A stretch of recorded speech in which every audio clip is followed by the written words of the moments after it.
Qu'est-ce que tu fais? Je regarde comment on peut faire marcher ce truc. Tu n'y connais rien. C'est par là, je suis sûre. Tu vas encore faire une connerie. Fais quoi? Oh ben, c'est pas nos croquettes, hein. Li... Oh, mais pousse-toi, tu sais pas lire. Béret? Libérer sa prise de parole. Libérer sa prise de parole. Oh non, on va pas encore se payer cette histoire. C'est qui, à la fin, ce matou? Il me vole la vedette!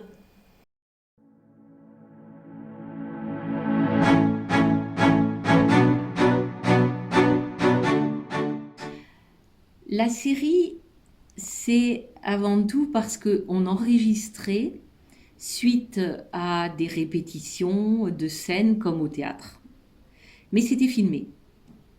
Et en fait, on filmait des séquences qui duraient en gros une vingtaine de minutes. Au départ, avec mon amie Karine, qui est ma complice d'écriture et ma complice de création, on avait pensé en faire un petit film pour le diffuser qu'aux parents. Et comme ça faisait 20 minutes, on s'est dit pourquoi pas une série. Après, quand on était l'une avec l'autre et qu'on visionnait le montage de ces enregistrements, on trouvait que c'était un peu statique au niveau des personnages qui étaient un peu trop enfermés. Donc on a eu l'idée d'y mettre des animations, de trouver un peu comme dans des films animés, comme dans des dessins animés, d'y rajouter des petites choses pour que les personnages parlent encore plus et prennent encore plus d'étoffe.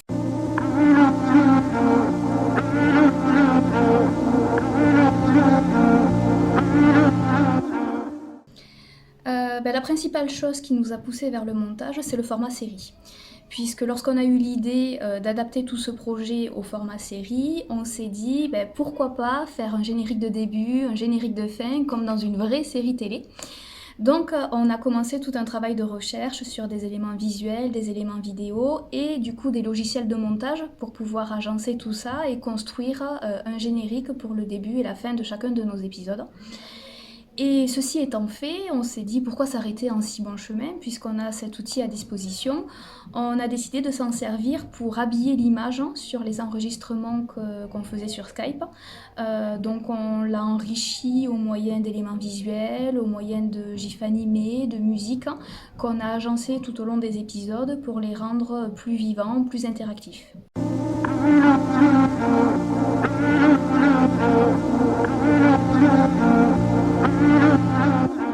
Si vous regardez bien, il y a une petite voix qui rappelle à l'ordre aussi vous, spectateurs, qui vous donne des indications pour suivre l'histoire, pour vous inciter à continuer à nous suivre grâce à la magie de cet appareil que nous avons entre les mains qui parfois nous dépasse. T'as vu à quoi je ressemble maintenant ? Moi, j'aimerais pouvoir profiter de ce fauteuil. Il a l'air tellement confortable. Oui, mais apparemment, il n'est pas fait pour roupiller. Alors en effet, l'outil informatique a une place très importante dans l'histoire qu'on raconte. On le retrouve au travers de la voix qui parle en début de chaque épisode pour interpeller le spectateur sur différents éléments qu'il sera amené à voir.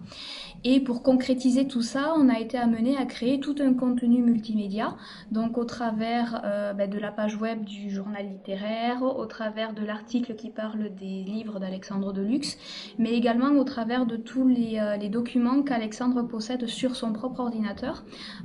Donc tous ces documents de travail, ses documents de recherche, son traitement de texte, ses fiches de personnages, tous les outils qu'il utilise au quotidien pour écrire.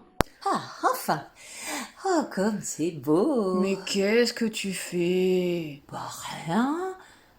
Rien du tout, j'essaie des chapeaux. T'as vu ça? C'est trop bien! Mais c'est quoi ces trucs qui volent? Oh, c'est bien! Un autre? Oh, celui-là, il me va trop bien! Oh non, mais j'en ai marre, on n'est jamais tranquille ici. Oh, mais t'inquiète.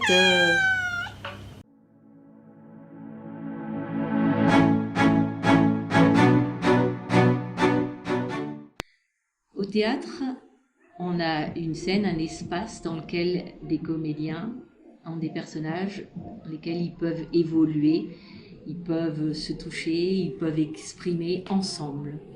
Là, chacun était enfermé dans sa boîte, parlait à une caméra, mais n'avait aucune interaction possible avec les autres comédiens, les autres personnages.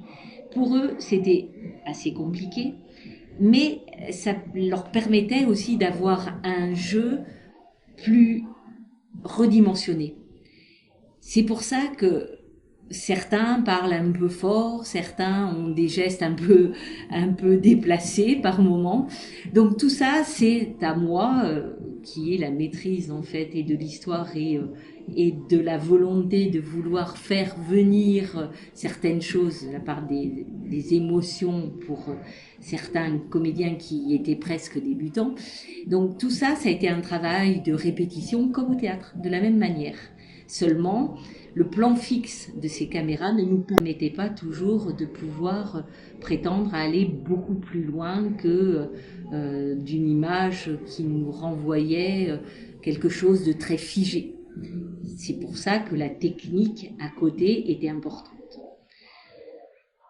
D'un autre côté, la création théâtrale, elle est reliée aussi à l'histoire qu'on a portée. Cette histoire, chaque personnage, chaque acteur s'est impliqué malgré tout pour permettre à l'histoire d'être suivie par les spectateurs.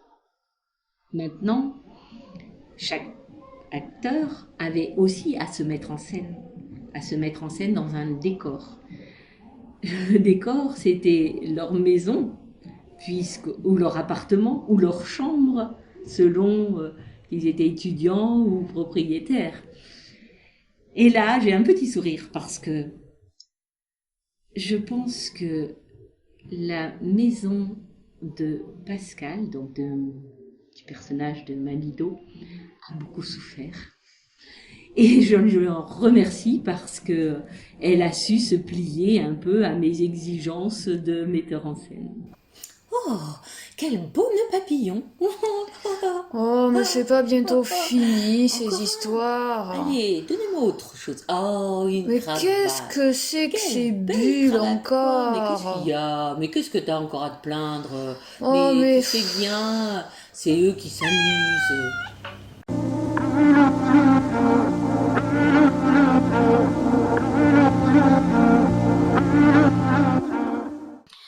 Cette expérience a été hyper intéressante, hein.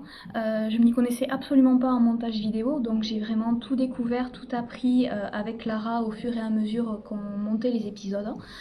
J'ai trouvé ça vraiment super intéressant. Alors je me perfectionne de plus en plus au fil des épisodes. Pour la petite anecdote, incorporer les bulles autour de Lina dans le tout premier épisode a été un casse-tête pas possible parce que je ne trouvais pas comment faire sur le logiciel de montage pour intégrer un GIF dans la vidéo. Maintenant j'ai trouvé et j'y arrive très bien. Mais voilà, ça a demandé beaucoup de recherche et voilà, ce qui est super intéressant, c'est que je me perfectionne de plus en plus au fil des épisodes et que je continuerai à m'améliorer là-dessus en tournant les épisodes à venir et la saison 2 également. enfin, ils nous donnent à manger. Ouh, super, je suis prêt pour la rentrée.